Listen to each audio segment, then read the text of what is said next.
पूछ पाए ये लोग? देखो उपसर्ग अपना टॉपिक चल रहा है साहब, और इसका जो निर्माण होता है उप और सर्ग दो शब्दों से मिलकर हुआ है ना, जो हम कर चर्चा भी कर चुके हैं। उप का मतलब क्या होता है? तो समीप होता है या पास होता है, और सर्ग का मतलब क्या हो गया साहब? बैठना हो गया, है ना, बैठना या बैठाना है। तो किसी शब्द या शब्दांश की जो पूर्व जुड़ेगा, अर्थ परिवर्तन को प्रभावित करेगा, वो क्या कहलाएगा? उपसर्ग। ठीक है ना। यहां तक हमने बात कर ली थी साहब कल। ये टॉपिक इतना ऐसा ही हमने परिभाषा वो देखी थी कि उपसर्ग का मतलब समीप या पास होता है, सर्ग का मतलब बैठना होता है। तो किसी शब्द के पूर्व जुड़कर और उसके अर्थ परिवर्तन दशाओं को प्रभावित करते हैं, वो उपसर्ग कहलाते हैं। अब हम बात करेंगे संस्कृत भाषा के उपसर्ग और उसकी जो ट्रिक्स है वो क्या होने वाली है। तो लिखो साहब संस्कृत उपसर्ग। संस्कृत की जो उपसर्ग है ना, उनकी जो संख्या है वो क्या है साहब? तो इनकी संख्या है 22।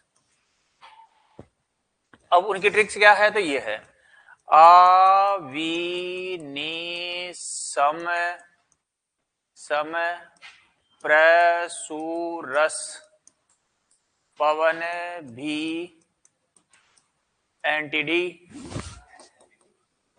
यस एंटीडी, रात्रि, तप, स्व और अपी, है ना।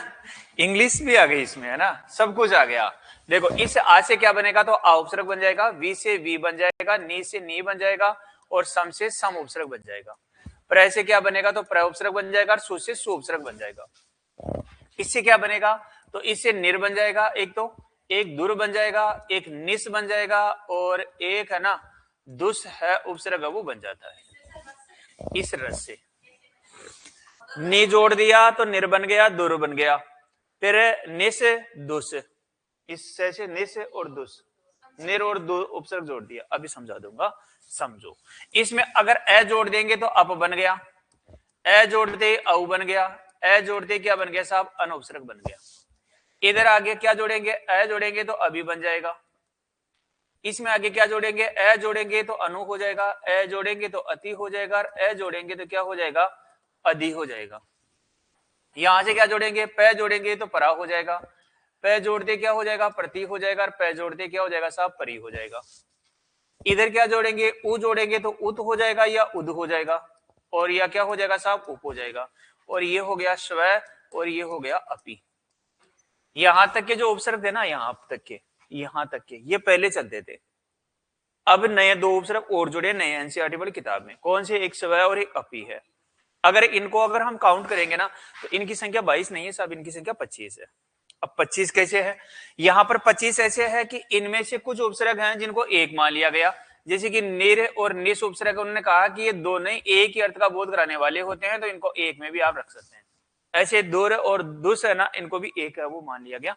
इधर उत और उद है ना, इनको भी कहा गया कि इनको भी दोनों ही आप एक ही उपसर्ग मान लीजिएगा। ये तो संधि की वजह से इनमें क्या होता है? बदलाव होता है। ठीक है, तो इस प्रकार से इनकी संख्या कितनी हो गई? 22 हो गई।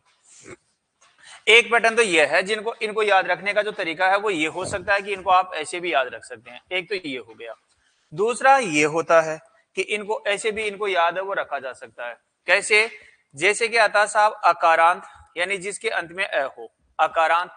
ऐसे आता साहब आकारांत, जिसके अंत में क्या हो साहब? आ हो, तो आकारांत। ऐसे आता है इकारांत, जिसके अंत में ई होगा वो इकारांत कहलाएगा। ऐसे आता है उकारांत, जिसके अंत में उ होगा उकारांत हो जाएगा, जिसके अंत में व्यंजन होगा वो कहलाएगा साहब व्यंजनात्। वो क्या कहलाएगा? व्यंजनात् है, वो कहलाने वाला है, वो व्यंजनात् है, वो कहलाएगा। अब समझो साहब, यहां पर जो आ रहे हैं इनमें से जो उपसर्ग है, यहां पर पहले देखो आ है ना, तो ये आ है तो किस में आ जाएगा? आकारांत में आ जाएगा। इधर क्या है? वी है और नी है, तो ये वी और नी है ना, ये किस में आ गई साहब? इकारांत में आ गई। अब यहां देखो अंत में सम में मैं क्या है? मैं है क्या? इसका मतलब मैं है, तो ये किस में आ जाएगा? व्यंजनात् में। तो जिसके अंत में व्यंजन हो व्यंजनात्। फिर देखो क्या है? प्र है, और क्या आ गया साहब? सु है। देखो प्र में क्या है? अ है, तो ये किस में आ जाएगा? अकारांत में। यहां पर भी क्या है? सु है, तो सु है तो वो किस में आ जाएगा? तो सु है तो ये उकारांत में आ जाएगा। फिर क्या आया? दुर है, निर है, दुस है, निस है। देखो सभी के अंत में क्या आ रहा है आपका? है ना, व्यंजन आ रहा है क्या? तो ये किस में आ जाएंगे? व्यंजनात् में। तो दुर, दुस, निर, निस, ये सभी किस में आ गए साहब? व्यंजनात् में। इसके बाद में क्या आया, अप है और औ है। देखो अप में भी पे के अंत में ए है, औ में भी क्या आ रहा है, आपका ए आ रहा है। इधर देखो अप है, अप अन है, अन में न में क्या आया, हल्यंत आया, है ना। तो इसका मतलब है कि ये व्यंजन हो गया। इसके बाद में देखो क्या आ रहा है, अभी। अभी है, इसका मतलब क्या है, ई है, ई है तो इकारांत हो गया। फिर क्या आया, अनु है, अनु है, तो ये अनु है वो किस में आ जाएगा, उकारांत में। फिर क्या आया, अति। फिर क्या आया साहब, अधि। इसके बाद में क्या आ रहा है, परा। तो ये परा है वो इसमें आ गया साहब, परा। फिर क्या आया हमारे पास में, तो फिर आया साहब प्रति है, और फिर क्या आ गया, परी है। इसके बाद में क्या आता है, उत है और उद है, तो ये आ गया उत और ये आ गया साहब उद, है ना। उसके बाद में क्या है, उप, तो ये किस में आ जाएगा, इसमें। फिर क्या आया, स्व, और फिर क्या आया, अपि। ये लो साहब, ये उपसर्ग हो गए हमारे, समझ में आ गया है।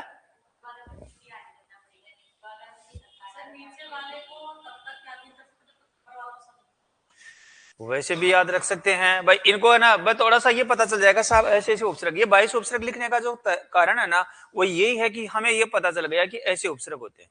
प्रश्न एग्जाम में सीधा सा आता है कि बताओ इस शब्द में कौन सा उपसर्ग है। अब हमें उपसर्गों का पता चल गया कि ये उपसर्ग होते हैं। अब उपसर्गों का पता चल गया तो हम आराम से छाट सकते हैं। समझ में आ गया। जो एग्जाम में कैसे आएंगे, एग्जाम में तो ऐसे आ गया, जैसे कि आ गया, आ जन्म शब्द है, बताओ इसमें कौन सा उपसर्ग है। आ जन्म शब्द है, इसमें कौन सा उपसर्ग है। अभी हम इन्हीं को बनने वाले जो उदाहरण है ना, उनसे लेकर बात करेंगे कि इनमें कैसे प्रश्न आएगा। क्या जो, हाँ ये फिक्स है, ये संस्कृत भाषा के 22 उपसर्ग है, ये फिक्स है, यही रहेंगे संस्कृत भाषा के 22 उपसर्ग। कौन सा वाला याद करना, तो ये भी जरूरी नहीं है, ये भी जरूरी नहीं है। याद करना इसलिए जरूरी, ऐसे नहीं है कि एग्जाम में ये तो पूछेगा नहीं कि अकारांत है या अकारांत है। एग्जाम में तो वो पूछेगा कि बताओ इस शब्द में कौन सा उपसर्ग है। जैसे कि वो दे दिया, जैसे कि ये शब्द दे दिया साहब कि प्रत्येक शब्द है, बताओ इसमें कौन सा उपसर्ग है।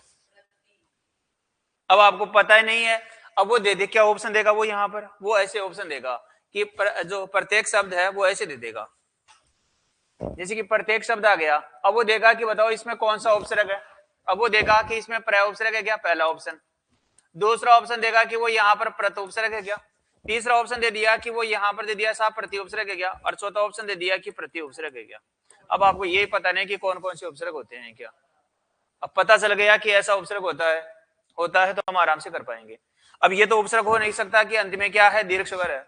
हमने बात की थी जब भी उपसर्ग होगा अंत में क्या आएगा, ऋस्व स्वर ही आएगा। देखो आ रहा है ना, देखो यहाँ पर भी, नी, अभी, अति, अधि, प्रति, परि, सभी में देखो ऋस्व स्वर आ रहा है। यहाँ पर देखो सु है, अनु है, इनमें भी ऋस्व स्वर आ गया। तो जब भी उपसर्ग होगा अंत में क्या आएगा, ऋस्व स्वर का प्रयोग होगा। तो ये इस प्रकार से ये ऐसे भी बनते हैं, ऐसे भी बनते हैं। इन दोनों को कैसे भी याद रख लेगा। यहां से प्रश्न आने की जो संभावना है वो 80% से 90% के बीच में है कि वो संस्कृत भाषा के 22 उपसर्ग में से एक प्रश्न पूछेगा आपको। ठीक है ना। एक तो संधि से प्रश्न आएगा, फिक्स है। एक उपसर्ग और प्रत्यय से प्रश्न आएगा, ये भी फिक्स है। समझ में, अगर एक है ना शब्द शुद्धि और वाक्य शुद्धि में से प्रश्न आएगा, एक वो फिक्स है। ये तीन तो फिक्स है। अब चार जो दो प्रश्न आता है ना, वो किस में से दे सकता है, तो विलोम शब्द में से दे सकता है ना। विलोम शब्द से दे सकता है, पारिभाषिक शब्दावली उसमें से भी आता है। कराएंगे सारे टॉपिक कराएंगे, टेंशन न बोलो आप। एक बार इसको लिखो, फिर अब एक एक उपसर्ग को पढ़ेंगे। अब यहां से इसी क्रम में अपन पढ़ने वाले हैं।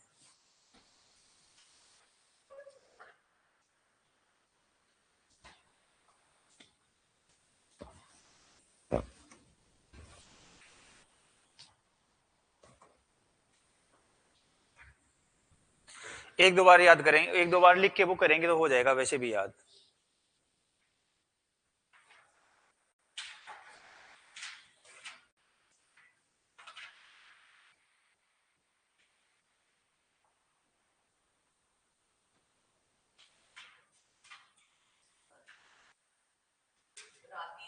रातिरी,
लिख लो, अभी तो स्टार्ट ही किया है।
लिख लिया?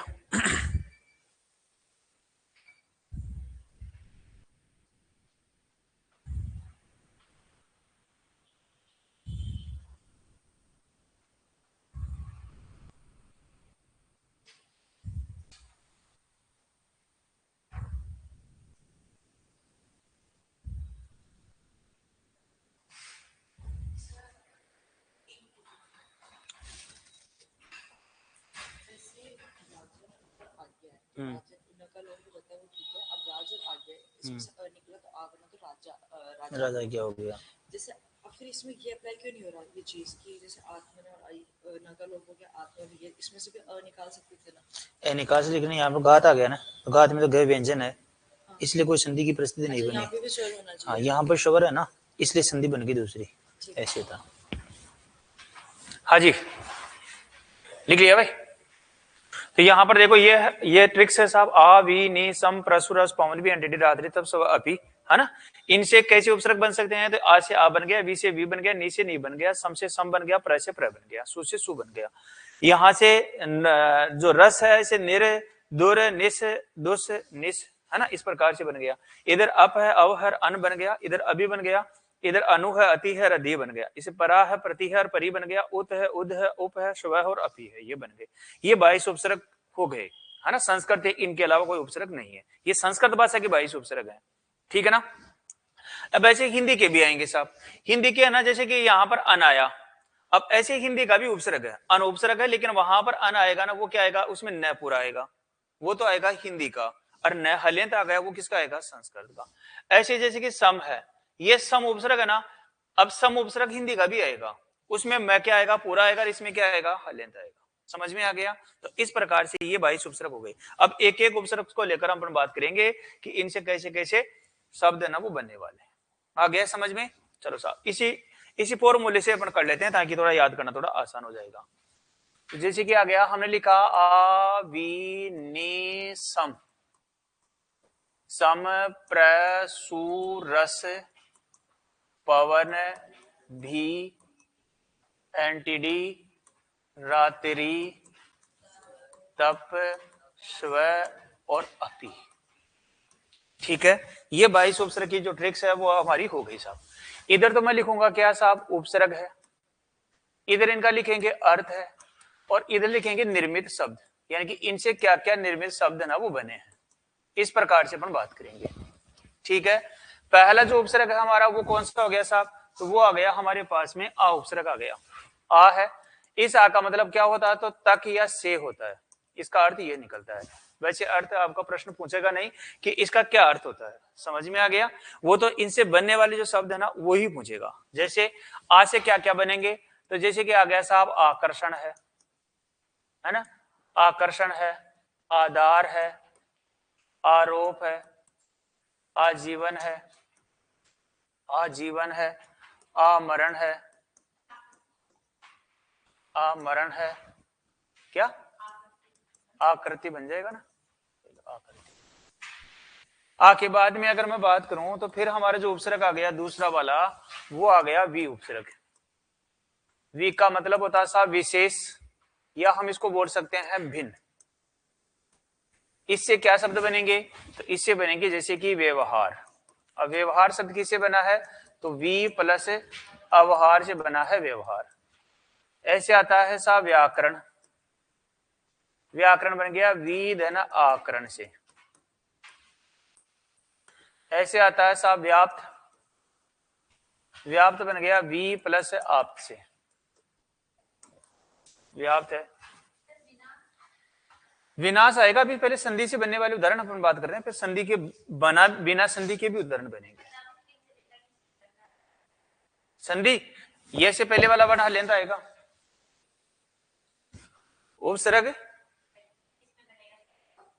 किस में बनेगा किस में नहीं बनेगा। एक तो ये से पहले वाला वर्ण आधा अधूरा आ रहा है ना, एक तो वहां बन रहा है, तो यहां तो संधि हो रही है, और एक बिना संधि के भी उदाहरण आएंगे, अभी बात करेंगे अपन, है ना। तो व्यवहार है, व्याकरण है, व्याप्त है। ऐसे आ गया साहब व्युत्पत्ति है, व्युत्पत्ति बन जाएगा वी धन उत्पत्ति से। इसी प्रकार से अगर मैं बात करूं व्युत्पत्ति है, ऐसे आ गया साहब व्यसन है, तो बन जाएगा वी प्लस असन से। ऐसे देखो शब्द आ गया विजय, ऐसे शब्द आ गया साहब विलय, ऐसे शब्द आ गया विनाश, है ना, विनाश। लिखो एक बार आप इनको लिखो, वी के बाद में है नी, नी का मतलब होता है बिना या निषेध के रूप में इसका अर्थ ना वो निकलता है।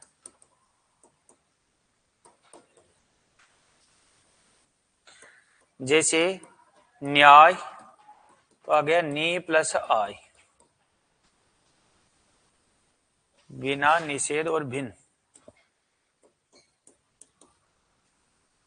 न्याय है, ऐसे आ गया साहब न्यून है, तो नी प्लस ऊन, न्याय न्यून न्यस्त,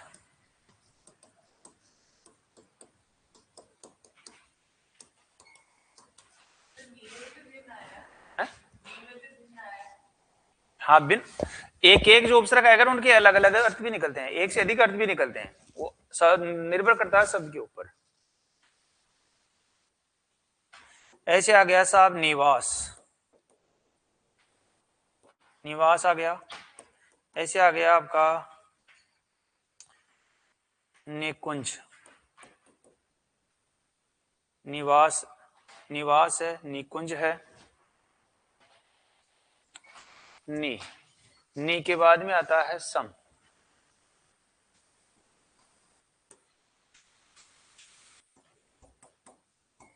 सम का मतलब विशेष होगा यहां पे। जैसे संस्कृत, संस्कृत, संस्कार, संस्करण, संक्षेप, संतोष, संज्ञा,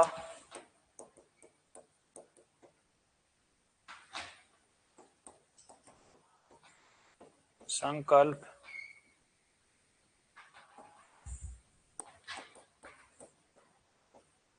संभव,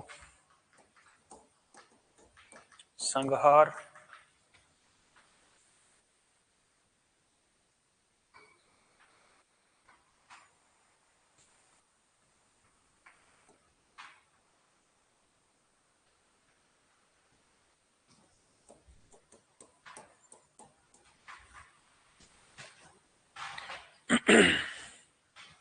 लिखो। समस्या में नहीं, समस्या में नहीं है।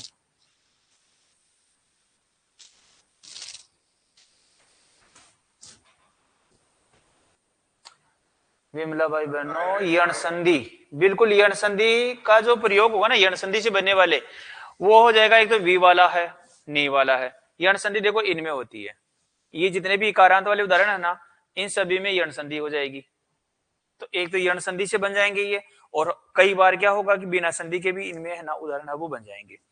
एक तो यण संधि का तो इसमें बन जाएगा, बाकी इसमें यण संधि का भी बनता है और दीर्घ संधि का भी बनता है इसमें उदाहरण, है ना।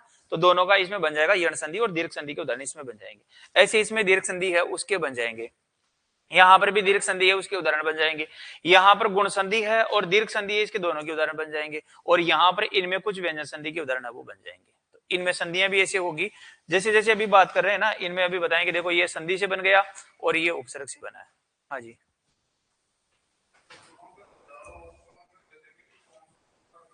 हाँ कैसे?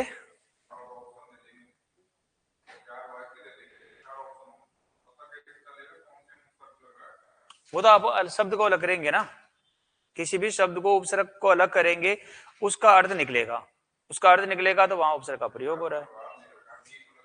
हाँ अब अभी बताएंगे इसमें क्या क्या अर्थ निकल रहा है इनका। आज भी नहीं चलाया पानी, आज भी पानी नहीं चलाया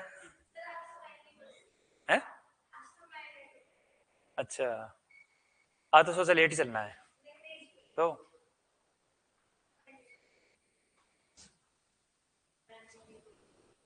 नहीं लेट तो आप ही हुए, हम तो समय पे आए हैं, हम तो समय पे आए हैं, लेट तो आप ही हुए हो। संधि नहीं, वो क्या है कि वैसे तो मूल शब्द ही है, समस्या जो शब्द है ना उसमें सया का कोई अर्थ नहीं होता, सम उपसर्ग का तो अर्थ होता है लेकिन सया का कोई अर्थ नहीं होता, इसलिए तो दोनों का अर्थ निकलना चाहिए।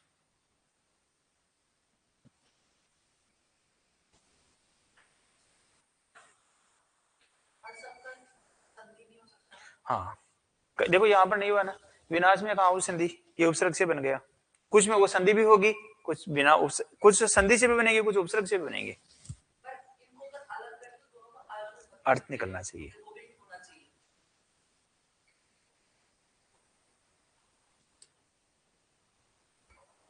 एक काम और करना आपको इनको, जैसे अभी तो आपने जगह आपने तो छोड़ रखी है, आपने थोड़ी छोड़ी है, जैसे कि ये उपसर्ग लिखा रहा हूं ना मैं, इन उपसर्गों के बीच बीच में जगह भी छोड़ना है, जैसे कि ये उपसर्ग लिख लिया, एक से बाद में एक लाइन दो लाइन छोड़ो, ये पढ़ा इसके बाद में एक दो लाइन छोड़ दो, समझ में आ गया क्या? ये तो एक एक उपसर्ग के बाद में दूसरा उपसर्ग लिख रहे हैं, उसके बीच में थोड़ी एक दो लाइन है ना छोड़ के लिखा करो, उससे क्या होगा, आपने पढ़ा कोई क्वेश्चन आ गया, आपने पढ़ते हुए वो आपको ठीक लगा, उस क्वेश्चन को आप इसी में मेंशन कर लो, ताकि वो चीजें हैं क्या कि बार बार नोट्स नहीं बनाना पड़ेगा, एक बार में काम हो जाएगा, और बार बार बनाना भी नहीं है, हिंदी तो वैसे भी सरल, तो वो एक बार में वैसे समझ में आ जाएगी, है ना। अब छोटा टॉपिक, अब तो बड़े टॉपिक एक शब्द शुद्धि वाला है, और लगभग आपके छोटे छोटे टॉपिक ही हैं अब, ये जैसे ये भी 2-3-4 दिन का है, प्रत्यय भी 3-4 दिन का है, उसके बाद में फिर 3-4-5 दिन का शब्द शुद्धि है। कितने दिन की है ये? 2 दिन में तो होगा हिंद संस्कृत के, फिर 2 दिन में होंगे, 3 दिन में होंगे विदेशी और हिंदी के, तो 5 दिन का टॉपिक है ये, लिख लिया। अब देखो इनमें से जो प्रश्न आएगा देखो कैसे आएगा, यहां पर आ गया कि व्यवहार शब्द है। अब वो देगा कि ये जो व्यवहार शब्द है बताओ इसमें कौन सा उपसर्ग है। समझ में आ गया। अब यहां पर आपको क्या ऑप्शन देगा, वो इस व्यवहार शब्द में क्या उपसर्ग है, तो वो ऑप्शन देगा साहब कि इसमें वी उपसर्ग है क्या, पहला ऑप्शन दे दिया। दूसरा ऑप्शन दे दिया कि इसमें वय उपसर्ग है क्या। तीसरा ऑप्शन दे दिया यहाँ पर कि वो दे दिया कि साहब वय उपसर्ग है क्या। और चौथा ऑप्शन दे दिया कि यहाँ पर वी उपसर्ग है क्या। अब आप देखेंगे तो देखो ये उपसर्ग आया नहीं आया ना अभी तक। ये उपसर्ग भी आया क्या भाई, इस उपसर्ग की जो सारणी हमने पढ़ी है नहीं आया ना। यहाँ पर तो क्या हो गया, ये क्या है आपका, ऐसा कोई उपसर्ग आया क्या अभी, वो नहीं आया। तो वैसे भी ऑप्शन तो कट गया, अगर देखा जाए तो ऑप्शन तो वैसे भी कट गया इनका, क्योंकि ऐसे उपसर्ग देखो हमने जो 22 उपसर्ग पढ़े ना ये, इनमें देखो कहीं आ ही नहीं रहा, नहीं आया ना। तो एक तो हमें दिमाग में ये समझ में आ गया कि साहब ऐसा कोई उपसर्ग होता नहीं है, ये 22 उपसर्ग होगा तो ये संस्कृत भाषा की 22 उपसर्ग है। ये चीजें हमें समझ में आ गई। समझ में आ गई तो हम अब यहाँ 4 ऑप्शन देखेंगे ना, 4 ऑप्शन देखेंगे तो फिर यहाँ पर वैसे हमारे ऑप्शन है वो कट जाएंगे। एक तो आता है इस प्रकार का कि इस शब्द में कौन सा उपसर्ग है। दूसरा क्या देता है साहब, तो दूसरा प्रश्न आएगा ऐसे, ये तो आ गया कठिन से, अगर कठिन देगा तो इस प्रकार से आएगा। अब सरल क्या आता है, तो सरल देता है कि व्यवहार शब्द में इसमें वी उपसर्ग है क्या, पहला ऑप्शन दे दिया। इसमें नी उपसर्ग है क्या, दूसरा ऑप्शन दे दिया। तीसरा ऑप्शन दे दिया कि इसमें वी उपसर्ग है क्या, और चौथा ऑप्शन दे दिया इसमें सम उपसर्ग है क्या। इस प्रकार के 4 ऑप्शन दे देगा। ऐसे देगा तो फिर आप तो वैसे ही पहचान जाओगे। समझ में आ गया क्या, क्योंकि यहाँ पर यह से पहले वह आ रहा है, इसका मतलब संधि हो रही है। यह संधि हमने पढ़ी थी कि ये से पहले वाला जहां वर्ण मिल जाए आधा अधूरा तो वहां पर यण संधि होती है। और यहाँ पर देखो वी आ रहा है, इसका मतलब संधि तो बनती है ना, संधि बनती है। तो संधि बनती है तो अगर ऐसा आ रहा है तो हम पहचान गए साहब की वी उपसर्ग है। फिर हमने देखा यहाँ से ऑप्शन काटना शुरू किया तो देखो यहाँ पर तो वी में ई आ गया, बड़ आ गया। इसका मतलब अगर दीर्घ स्वर आता है तो वो तो उपसर्ग होगा नहीं, तो ये लो ऑप्शन कट गया। नी है, नी अगर ये से पहले वाला न आधा होता तो यहाँ पर नी उपसर्ग होगा, ये लो साहब ये ऑप्शन भी कट गया। यहाँ पर सम उपसर्ग आ रहा है, देखो मैं आ रहा है ना अंत में, अगर इस सम उपसर्ग आ रहा है तो अंत में ध्यान रख लीजिएगा इसमें हमेशा ऊपर क्या आएगी, बिंदी आएगी, है ना। या तो बिंदी आएगी या स से जो पहले वाला वर्ण है ना, ये जो ये स है, इसके बाद वाला जो वर्ण आएगा उसमें न आएगा या म आएगा, बस और कुछ नहीं आएगा। तो ये लो साहब ये ऑप्शन वैसे कट गया, क्योंकि यहाँ पर देखो है ही नहीं। यहाँ पर देखो सम उपसर्ग में स तो कहीं है ही नहीं ना, और यहाँ पर देखो मैं के ऊपर कोई बिंदी है भी, बिंदी वाला भी नहीं है। ये लो ऑप्शन कट गया, बचा कौन सा, ये लो। संधि वो नहीं पूछेगा आपको, वो कब पूछेगा, अगर यही शब्द आ गया कि व्यवहार शब्द है। अब इसमें क्या पूछेगा वो, एक तो पूछ दिया ये वाला कि व्यवहार शब्द में कौन सा उपसर्ग है, एक तो ऐसा गया। दूसरा पूछता है कि व्यवहार शब्द में कितने उपसर्ग हैं, इस व्यवहार शब्द में कितने उपसर्ग हैं। तो वो फिर दूसरी बात ये पूछ सकता है इसमें कितने उपसर्ग हैं। अब कितने उपसर्ग हैं वो बात तो मैं अभी नहीं करूंगा, वो बात तो कब करूंगा जब उपसर्ग और जो है ना प्रत्यय दोनों पढ़ लेंगे ना, तब फिर मैं बात करूंगा। देखो इसमें इतने तो उपसर्ग हैं, इसमें ये प्रत्यय आ गया, इसमें ये मूल शब्द आ गया, क्योंकि वो दोनों चीजें ना एक साथ ही हो जाएगी हमारी, है ना। जैसे कि व्यवहार शब्द में से 2 उपसर्ग है, एक तो वी आ गया, एक अव आ गया, और हर मूल शब्द हो गया। तो यहाँ पर 2 उपसर्ग है, इसमें 2 उपसर्ग है, हर मूल शब्द है। लेकिन वो अगर ऐसा प्रश्न आएगा तो वो पूछेगा कि बताओ इस शब्द में कितना उपसर्ग है, मूल शब्द क्या है, या एक से अधिक उपसर्ग किस में है, या 3 से कम किस में है, या 2 से ज्यादा किस में है। इस प्रकार का प्रश्न आता है। तो वो दोनों टॉपिक पढ़ लेंगे ना, कौन सा, उपसर्ग और प्रत्यय दोनों पढ़ लेंगे, तब फिर बात करेंगे। देखो ऐसे ऐसे ये आए हुए हैं एग्जाम में, ऐसे उदाहरण है।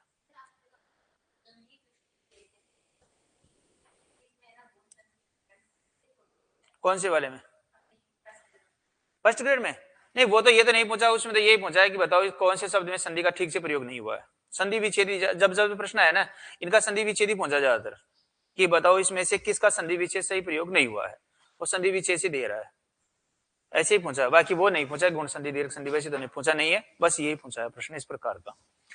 अब ये तो समझ जाओगे ना कि ऐसा हो गया साहब। तो अब यहाँ पर संधि भी हो गई, तो वी प्लस अवार से व्यवहार बन गया, यण संधि हो गई। ऐसे व्याकरण है तो वी प्लस आकरण से व्याकरण बन गया, यहाँ पर भी यण संधि हो गई, है ना। वी प्लस आप से व्याप्त बन गया, यण संधि हो गई।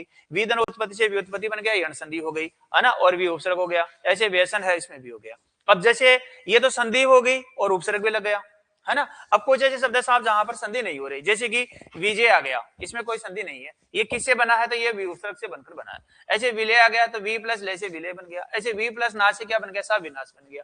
तो जरूरी नहीं कि हर शब्द में संधि हो, जैसे कि वी उपसर्ग है ना, अब प्रत्येक शब्द में ही संधि हो ये जरूरी नहीं है। कुछ शब्द होंगे जो संधि से बनेंगे, कुछ शब्द होंगे जो उपसर्ग से बनेंगे, तो ये उपसर्ग से बन गए साहब। आ गया समझ में। ऐसे आ गया आपका नी उपसर्ग है। अब नी से क्या बन गया, सो न्याय है तो नी प्लस आय हो गया, ऐसे न्यून है तो नी प्लस ऊन हो गया, ऐसे न्यस्त है नी प्लस अस्त हो गया। अब जैसे निवास है और निकुंज है तो यहाँ पर कोई भी संधि नहीं हुई, इन दोनों शब्दों में कोई संधि नहीं हुई, ये उपसर्ग से ही बन गई। नी उपसर्ग लग गया, वास मूल शब्द हो गया, नी उपसर्ग लग गया, कुंज मूल शब्द हो गया, और यहाँ पर संधि भी हो गई, उपसर्ग भी लग गया। समझ में आ गया। ऐसे ही है यहाँ पर, ये जितने भी है ना, इससे बनने वाले जितने भी उदाहरण होंगे ना, उनमें तो संधि होगी।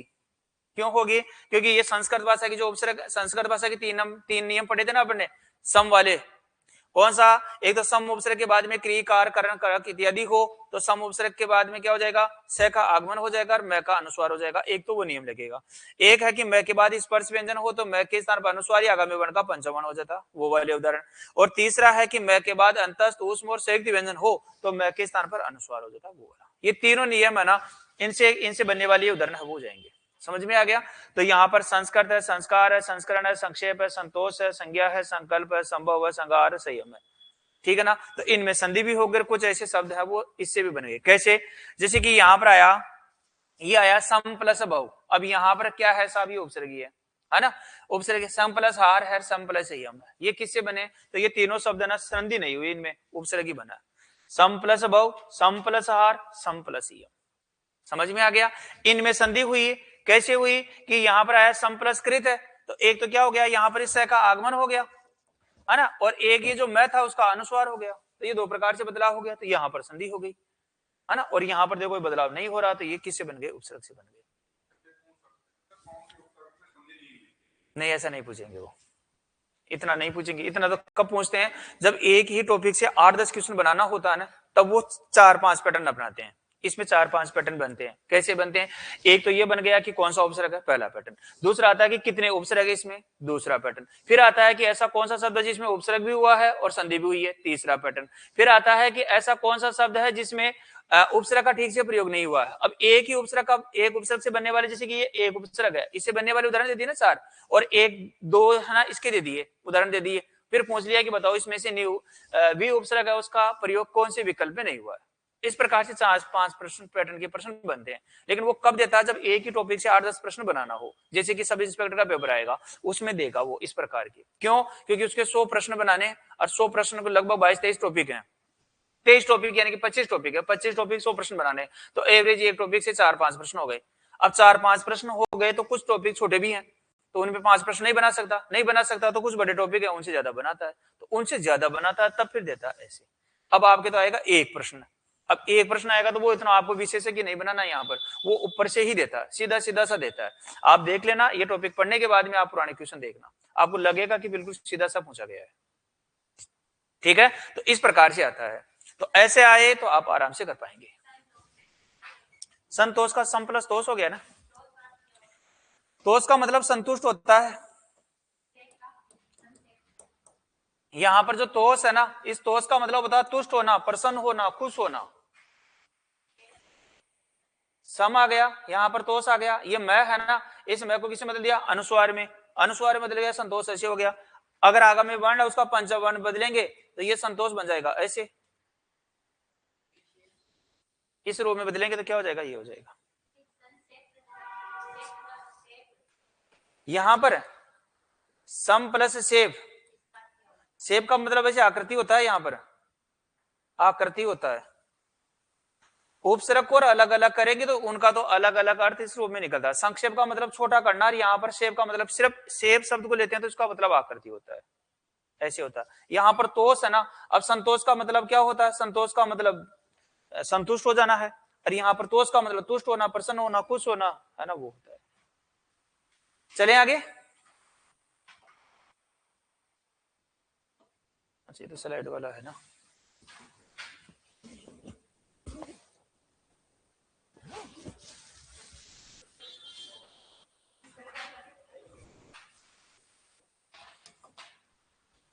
कितने हो गए?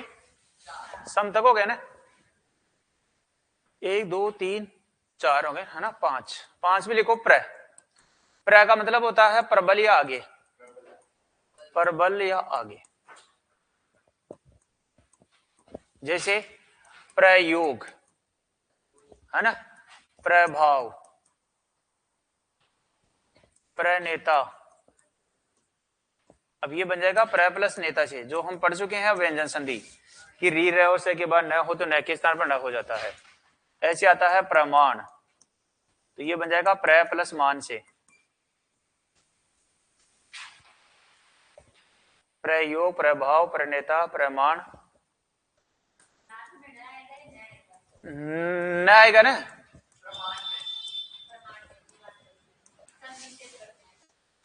अच्छा संधि विच्छेद में हाँ न आएगा वो।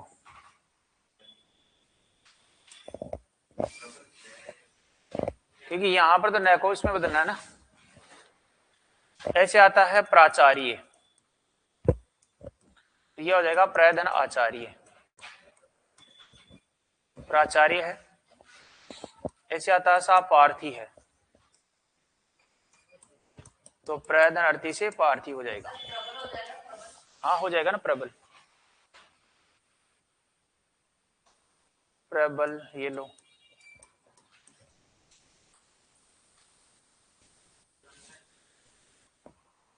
प्र के बाद में आता है सु, सु का मतलब होता है अच्छा, जैसे स्वागत, तो ये बन जाएगा सुधन आगत, स्वागत। ऐसे आता है साहब स्वस्ति, ये बन जाएगा सुधन अस्ति।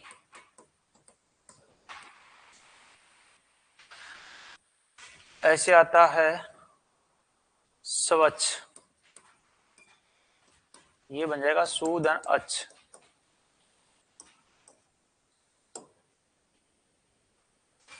स्वच्छ। ऐसे आता है सुगंध, सुकांत, सुयोग, सुविचार, सुसंगत,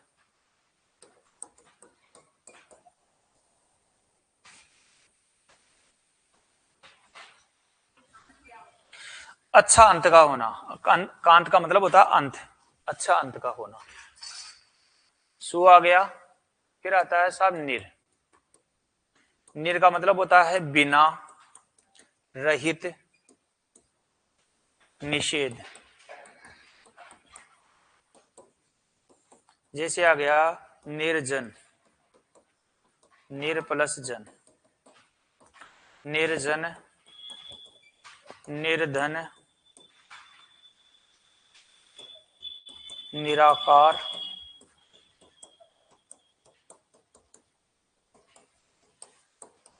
निराकार, निराहार,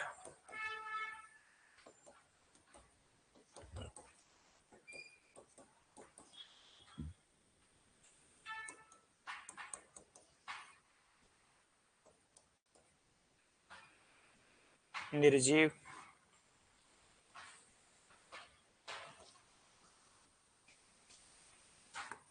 निर के बाद में है दुर, दुर का मतलब भी यही होता है, दुर्जन भी होता है, दुर्बल भी होता है, दुर्गंध होता है,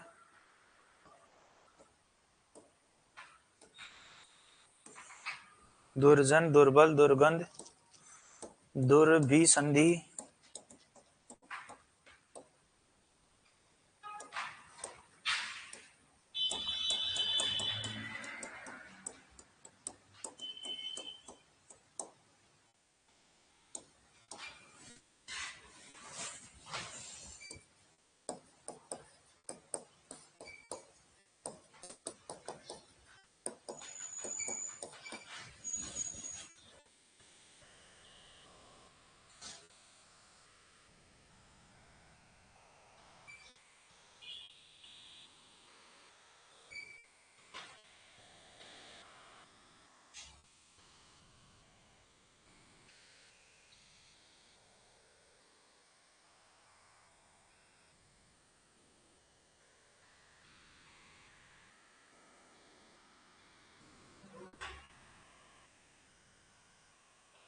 जो नई एनसीईआरटी वाली किताब है ना, इसमें तो इनको हटा भी दिया है। वैसे दुर्कोर, निर्कोर, दुष्कोर, निष्को इनको हटा भी दिया है।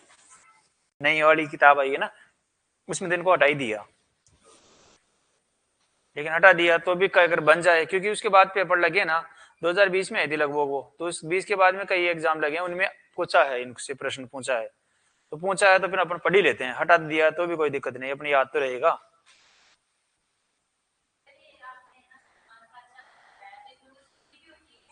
किसमें? नहीं इसमें कोई नहीं है, प्रत्यय है, सुवदन कांत, सुकांत, ये प्रत्यय क्या उपसर्ग है इसमें, उपसर्ग ही है।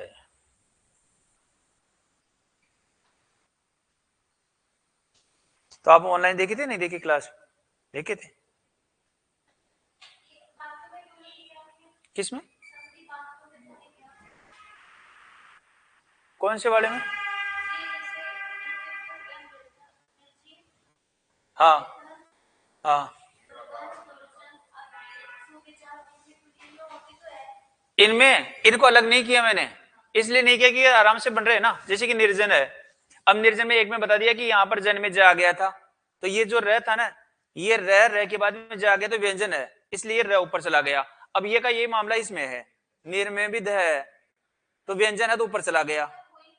हाँ ये तो बनेगा तो ऐसे ही ना, ये निर प्लस जन आ गया, ऐसे दूर प्लस निर प्लस धन आ जाएगा, निर प्लस आकार आ जाएगा। अब निराकार का तो मैंने इसलिए लिखा कि यहाँ पर है ना रह है ना वो मिल रहा है इसमें। अब ये क्यों मिला? क्योंकि आगे इसके शवर था तो ये इसमें मिल गया था,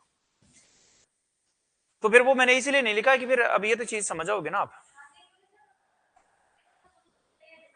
आए थे हैं? जीरो कैसे है? जीरो तो हाँ, तो पहली बार कई काम होते हैं वो पहली बार ही किए जाते हैं।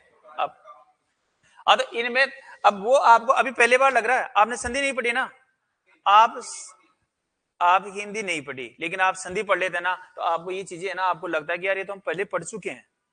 संधि जब पढ़ी है ना तो संधि में से लगभग ज्यादातर उदाहरण आ चुके हैं उसमें, हाँ वो वहां पर आ चुके हैं।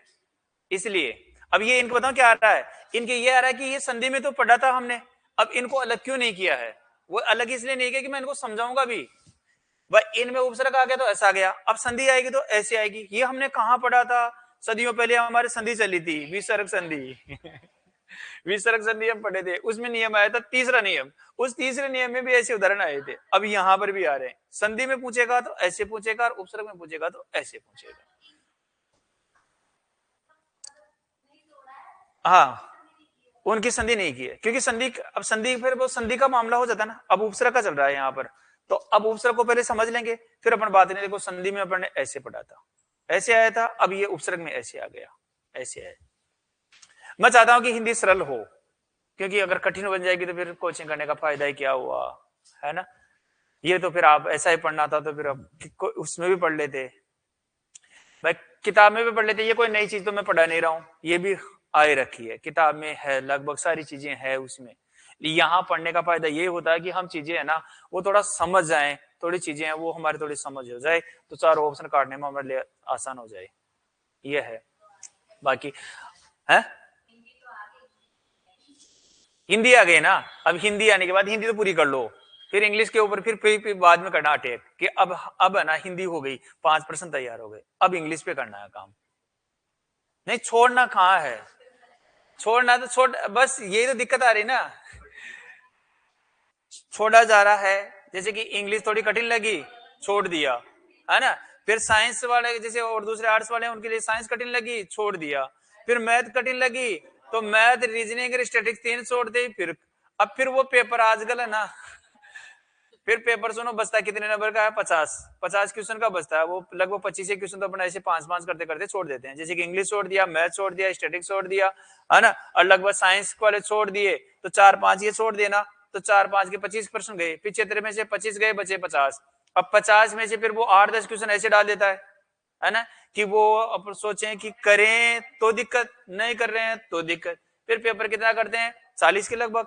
अब 40 में से फिर है ना 4-5 अगर कोई 3-4 कोई गलत हो जाए तो फिर वो जो लक्ष्मण रेखा है वो फिर उससे फिर मामला फिर बैठ जाता है नीचे।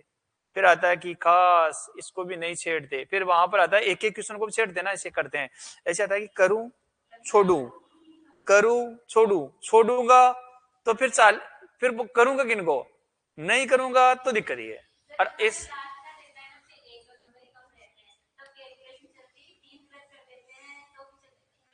एक सही हो जाएगा तो सही हो जाएगा, हाँ फिर फिर वो चारों ही गलत होते हैं। फिर वो होते हैं कि चलो ठीक है, अब 4 गलत हो गए ना, वो एक सही वाला भी लेके जाते हैं।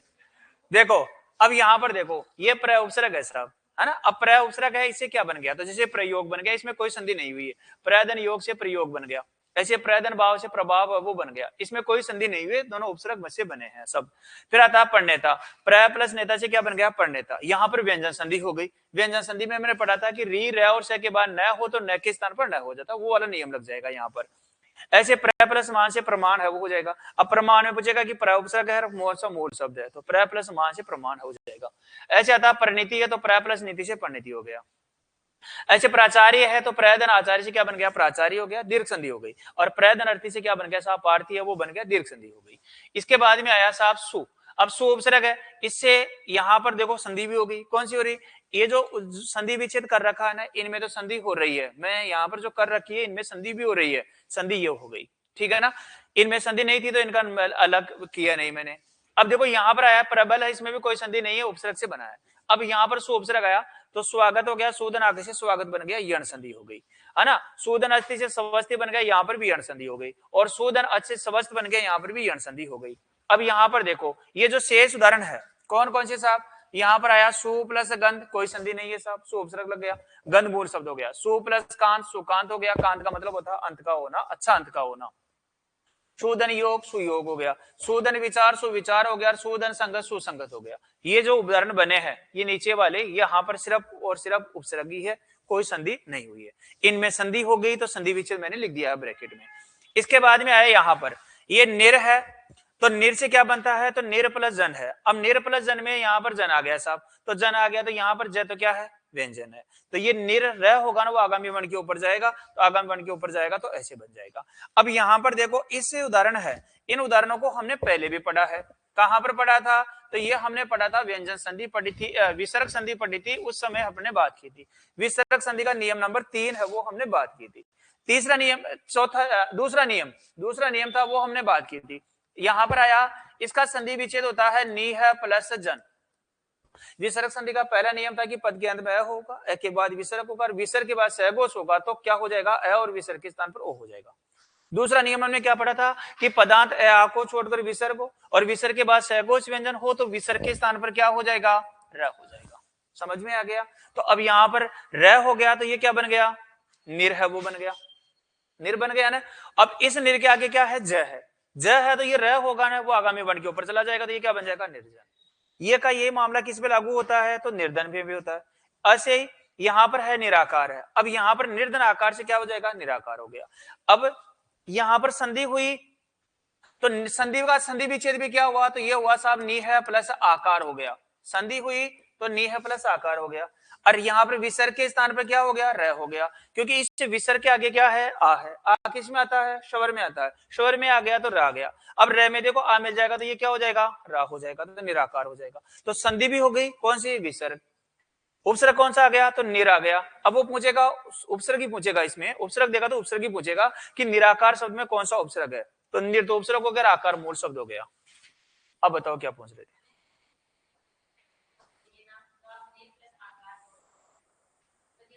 उपसर्ग के हिसाब से, उपसर्ग के हिसाब से, संधि के हिसाब से तो ये होगा निहदन आकार होगा, संधि के अनुसार तो, उपसर्ग के अनुसार होगा निर प्लस आकार।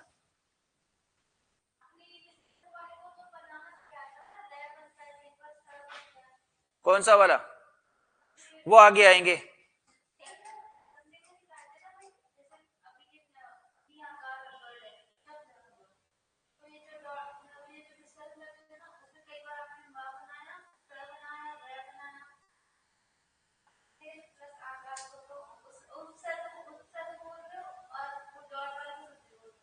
हाँ, डॉट वाली संधि है, तो ये तो संधि विच्छेद है, ये तो संधि विच्छेद ही है। मैं भी यही बोल रहा हूं कि ये तो संधि है। यहां पर इस संधि में इस जो विसर्ग संधि का दूसरा नियम था, उस नियम के अनुसार क्या हो गया, विसर्ग के स्थान पर र हो गया। अब र हो गया तो निर और र से क्या बन जाएगा, निर बन जाएगा, क्या ऐसा, और आकार मूल शब्द निराकार हो गया। अब आप जो बोल रहे हो कि कहां पर तो न का मैं बना रहे थे, है ना, और कहां पर मैं का सह बना रहे थे, वो कहां हो रहा था, हाँ हाँ,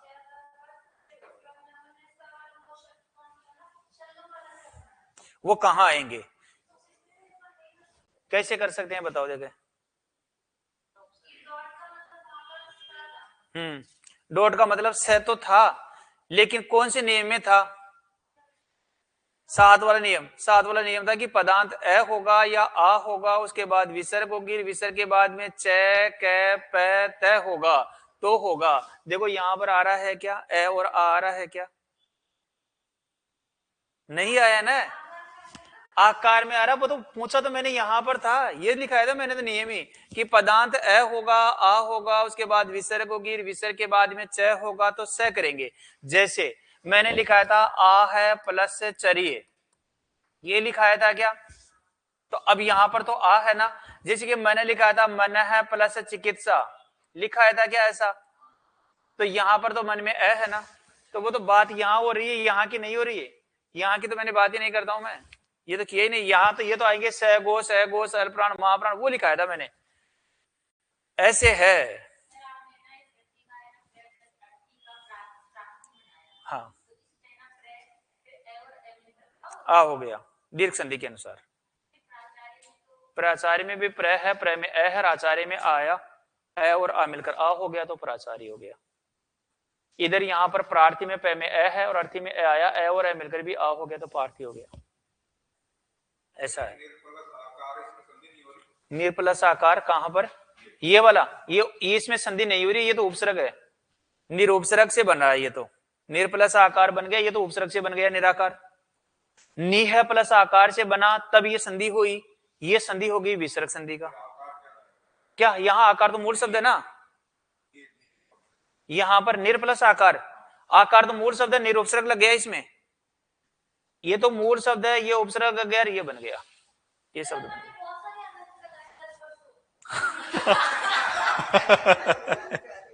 बहुत अलंत लगाए, तो अलंत वाले आएंगे ना उदाहरण।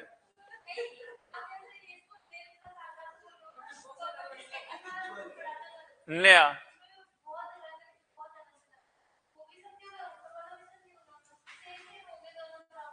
कहाँ हो गई, सेम सेम, डॉट डॉट है, विसर्ग है, विसर्ग संधि में आती है। हाँ, हाँ तो वो उसमें वो तो इसलिए आ रहा है कि इस विसर्ग के स्थान पर रह हो रहा है, वो तो विसर्ग के स्थान पर रह हो रहा है ना भाई। यहां पर तो संधि भी छेद करेंगे तो निय प्लस आकार हो गया, डॉट लगते ही संधि होगी विसर्ग संधि। समझो एक बार, आप देखो एक बार ऐसे समझो, नी है प्लस ये है, जो मैं यहां पर इसको यहां पर लिखता हूं इसको, ये है नी है प्लस आकार, ये हो गई संधि। समझ में आ गया क्या, विसर्ग संधि हो गई है ना। अब विसर्ग संधि का दूसरा नियम हमने पढ़ा था कि पदांत अ को छोड़कर किसी भी स्वर के बाद विसर्ग हो, विसर्ग के बाद सहगोच व्यंजन हो, तो विसर्ग के स्थान पर क्या हो जाता है, विसर्ग के स्थान पर रह हो जाता है। यही पढ़ा था दूसरा नियम। अब बताओ इस निर, ये तो नी है, ये र है, ये दोनों मिलेंगे तो क्या बन जाएगा, निर, तो ये बन गया उपसर्ग। अब ये उपसर्ग बन गया, ठीक है ना। अगर उपसर्ग नहीं बनाते हैं इसको तो यहां पर ये कर लिया साहब हमने, ये वाला, ये निर, ये र, और यहां पर क्या आ गया, आकार। भाई यही तो आया, ये नी है, ये र लिख दिया और ये आकार आ गया, तो ये देखो नी इस र में आ में जाएगा तो रा, और शेष क्या जाएगा, कार, तो क्या बन गया, निराकार। अब बताओ, नहीं आया,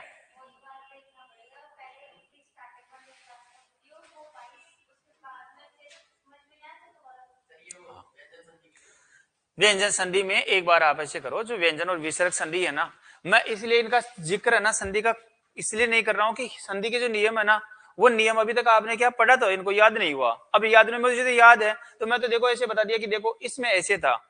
अब आपको आ रहा है कि यहां पर रह, वहां पर भी हो रहा था, अब वहां पर तो हो रहा था नियम सेवंत, सेवंत में नियम तो मैंने लिखा है नहीं, यहां पर अंत में लिखा है नहीं, वो वहां पर तो मैंने लिखा था कि पद के अंत में अ और आई होगा, यहां पर तो नियम में ई आ गया, तो वो नियम तो सेवंत वाला तो वैसे कट गया।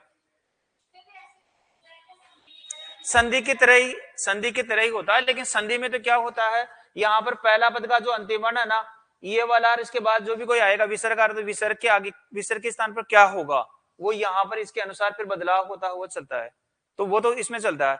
यहाँ पर तो उपसर्ग आता है। अब आपको पता चल गया कि निरुपसर्ग होता है। अब ये निरुपसर्ग होता है तो इस निरुपसर्ग के आगे अगर व्यंजन आ जाता है तो ये ऊपर चला जाता है। अगर इस निरुपसर्ग के बाद में अगर क्या आता है, स्वर आता है, तो वो इसमें मिल जाता है। बस इतना सा अभी तो ये याद रखो कि उपसर्ग है, इस उपसर्ग में अगर निरुपसर्ग के बाद में निरुपसर्ग आता है, रह हल्यंत आता है, इसके बाद में अगर जय व्यंजन आएगा तो ये र ऊपर चला जाएगा, जैसे कि निर्जन में चला गया। समझ में आ गया? निर्धन में चला गया, निराकार है, इसमें नहीं गया। क्यों नहीं गया? क्योंकि निर प्लस आकार से बनता है निराकार। अब इस रे में क्या मिल जाएगा? आ मिल गया, तो ये क्या हो गया? रा हो गया। इधर क्या था? ये शवर था तो इसलिए मिल गया, इनमें व्यंजन था तो नहीं मिल रहा था। ऐसे निराहार तो निर प्लस आहार से क्या हो गया? निराहार हो गया। इस रे के आगे क्या है? यहाँ पर शवर है तो ये इसमें मिल गया। यहां पर क्या है? तो निर्जीव है तो निर प्लस जीव है, ये बनता है निर प्लस जीव। अब यहां पर रह के बाद में अगर जा गया क्या तो रह ऊपर चला गया आगे आगामी वर्ण के ऊपर, तो ये निर्जीव बन गया। ठीक है ना? ऐसा का ऐसा ही मामला इस पे लागू होता है। दूर में भी दूर प्लस जन से क्या हो गया? दुर्जन बन गया। तो जन, दूर के आगे क्या था? जन था, तो ये रह ऊपर चला गया, दुर्जन। ऐसे दुर्बल आ गया, ऐसे दूर प्लस गन से दुर्गंध बन गया। अब दुर्भी संधि है, ये दूर प्लस अभिसंधि से बनता है, तो इस रह के आगे क्या है? यहाँ पर इस रह के आगे यहाँ पर शवर था, तो ये रह में ए मिल गया, तो ये रह पूरा इधर हो गया, ये ऊपर नहीं गया। कौन से वाले में? विसर्ग संधि में पढ़ा है ना, वो विसर्ग संधि का दूसरा नियम में पढ़ा है ये उदाहरण भी। विसर्ग संधि के दूसरा नियम उसमें भी पढ़ा था। उसमें यह आया था कि पदांत, ये विसर्ग संधि का जब संधि विच्छेद होगा ना, इसका जो संधि विच्छेद होगा ना विसर्ग संधि के अनुसार, तो ये होगा दुख है प्लस अभिसंधि, दुह है प्लस अभिसंधि होगा।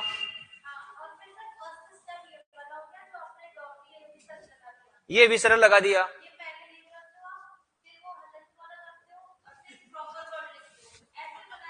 हाँ मैंने ऐसे बनाया, तो मौका मना कर रहा हूं, मैं नहीं बनाया मैंने, मैं भी यही बोल रहा हूं। लेकिन मैंने ये क्यों किया? इसमें यहां पर इस जो विसर्ग है ना, इसके स्थान पर जो रह किया है ना, वो रह वो किया है इसके स्थान पर होता है। वो नियम था व्यंजन विसर्ग संधि का, नियम था कि पदांत ए आ को छोड़कर, देखो ए और आ नहीं है ना, दू में ऊ है, ए और आ नहीं है। फिर हमने लिखा कि पदांत ए आ को छोड़कर विसर्ग हो, और विसर्ग के बाद सहगोच व्यंजन हो, तो विसर्ग के स्थान पर रह हो जाता है। तो विसर्ग के स्थान पर रह हो गया, तो ये क्या बन गया? दूर बन गया। ये दोनों में आएगा, संधि में भी आएगा और उपसर्ग में भी आएगा। संधि में तो क्या पूछेगा कि दुर्भी संधि जो शब्द है इसमें कौन सी संधि है, तो आप बताएंगे विसर्ग संधि है, ऐसे आएगा। इसमें आएगा तो कैसे आएगा कि दुर्भी संधि, इसमें कौन सा उपसर्ग है, तो आप बता देंगे दूर उपसर्ग है। बस यही पूछना था। तो फिर संधि याद करना जरूरी है, तभी तो उसमें कितने दिन लगा दिए? लगभग अपने 10-12 दिन लगाए ना पढ़ने में, 15 दिन लग गए होंगे, वो इसलिए लगाया था। है संधि से क्या होता है कि वो चीजें है ना वापस रिपीट होती रहती है, ऐसे जो शब्द बने ना, तो इसलिए तो उनको 15 दिन लगाए मैंने। हाँ तो संधि का वीडियो देख लो 2 की स्पीड में, 1.5-2 की स्पीड में देख लो, 3-4 दिन में हो जाएगा।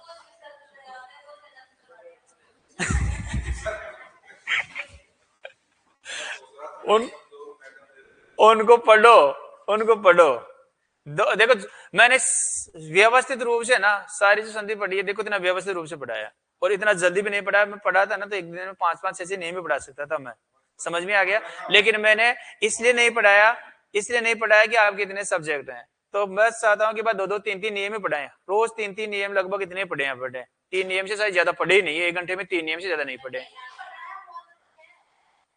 वो मैंने इसलिए मैंने पढ़ाया तो अच्छा है, लेकिन मैंने इसलिए पढ़ाया कि भाई 3 नियम आप याद कर सकते हो 1 दिन में, इसलिए पढ़ाया था मैंने। वो मेरा कारण ये था पढ़ाने का इतना दिन, 15 दिन इसलिए लगाया था कि 3-3 अगर बात एक दिन में 3-3 उदाहरण भी, 3-3 नियम भी आप पढ़ेंगे ना। हाँ क्वेश्चन ऐसे आएगा, संधि पूछेगा तो संधि के उदाहरण देगा, उपसर्ग पूछेगा तो फिर पूछेगा बताओ कौन सा उपसर्ग है, बस सीधा ही आता है, वैसे सीधी है।